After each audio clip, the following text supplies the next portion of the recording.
Welcome to the Roy Morgan Weekly Update. There was again little change on the two-party preferred result this week, with the latest Roy Morgan survey showing the ALP on 50.5%, just ahead of the Coalition on 49.5% on a two-party preferred basis. The ALP has effectively held this narrow margin for 4 straight weeks now. The ALP's narrow two-party preferred advantage is drawn by higher support amongst women.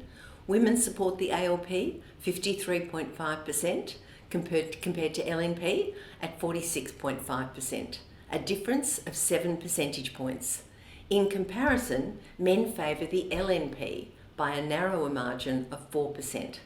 LNP 52% compared to ALP 48%. However, if a federal election were held now, the result would be too close to call, and either major party, the ALP or Coalition, would require the support of minor parties and independents to form government.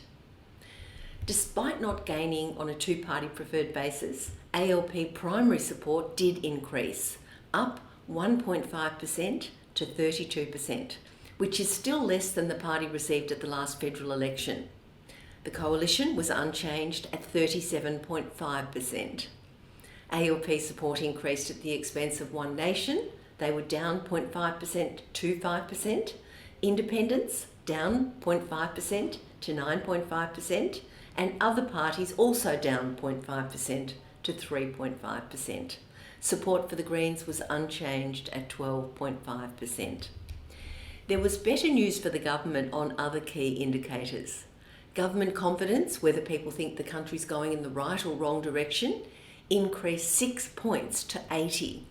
That's the highest level for this indicator since July. However, it's still well below the neutral level of 100. A majority, 52.5% of Australians, say the country is going in the wrong direction, while only 32.5% say the country's heading in the right direction. ANZ Roy Morgan Consumer Confidence was up 0.8 points to 84.9, its highest level for over 18 months since January 2023.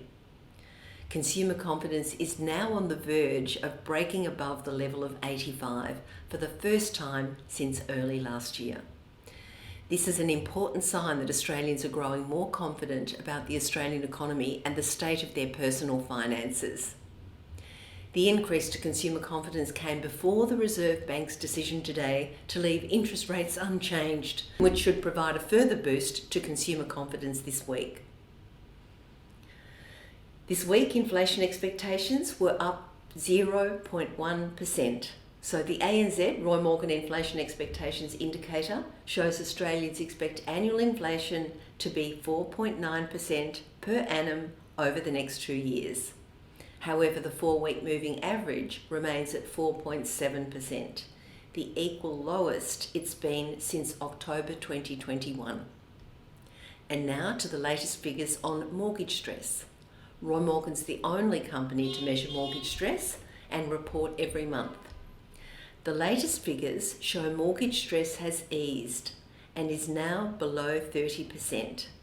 So 29.5% of all Australians with a mortgage are at risk of mortgage stress. That's down 0.3 percentage points on a month ago and down almost 2% in 6 months. The decline in mortgage stress is primarily due to rising household incomes, particularly since the tax cut, which, along with the extended pause in interest rate increases since late last year, has reduced the financial pressure on at least some mortgage holders. Looking forward, the key ABS monthly inflation figure will be released tomorrow. And even more importantly, the ABS September quarter inflation figures will be released in late October, which will guide the Reserve Bank's decision-making towards the end of the year. And finally today, a look at one of Australia's favourite pastimes, supporting a football club. The latest Roy Morgan figures on AFL supporters show more people than ever. More than 9.9 million Australians now support an AFL club. That's up 348,000 from a year ago and up a stunning 2.5 million since 2020.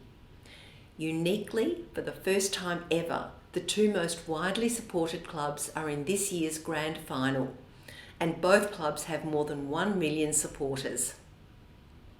For the 19th year in a row, the Sydney Swans have landed on top as Australia's most widely supported football club, with 1,337,000 supporters. In second place is their grand final opponent, the Brisbane Lions, with 1,049,000 supporters. The Lions are playing off in their second straight grand final this week and had the biggest increase in supporters of any club over the last year, up by a stunning 223,000 new supporters. A total of 13 of the AFL's 18 clubs increased their supporter numbers this year, with especially impressive increases for Collingwood, West Coast, Carlton, and the AFL's two newest clubs, the GWS Giants and the Gold Coast. For more information on how many supporters your club has, head over to the Roy Morgan website. And that's a wrap. Thanks for your interest this week in Roy Morgan's latest results, and I'll be back next week to bring you the most up-to-date readings on consumer confidence, inflation expectations, and voting intention in Australia. Thanks for listening.